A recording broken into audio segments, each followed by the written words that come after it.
ಸೂಕ್ತ line clear ಇಲ್ಲದೆ ಕಾರ್ಯವನ್ನು ಪ್ರಾರಂಭಿಸುವುದಿಲ್ಲ.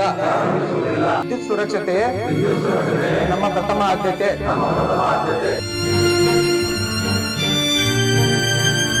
ನಿನ್ನಂತ ಒಬ್ಬ ಕಾರ್ಮಿಕನನ್ನ ನಾವು ಸೃಷ್ಟಿ ಮಾಡಬೇಕು ಅಂತಂದ್ರೆ ಕನಿಷ್ಠ ಪಕ್ಷ 20 ವರ್ಷ ಬೇಕಾಗ್ತದೆ. ಪುತ್ರ ಶೋಕಂ ನಿರಂತರಂ ಅಂತ ಹೇಳ್ತಾರೆ, ಆ ತರ ಯಾವತ್ತೂ ಆಗ್ಬಾರ್ದು.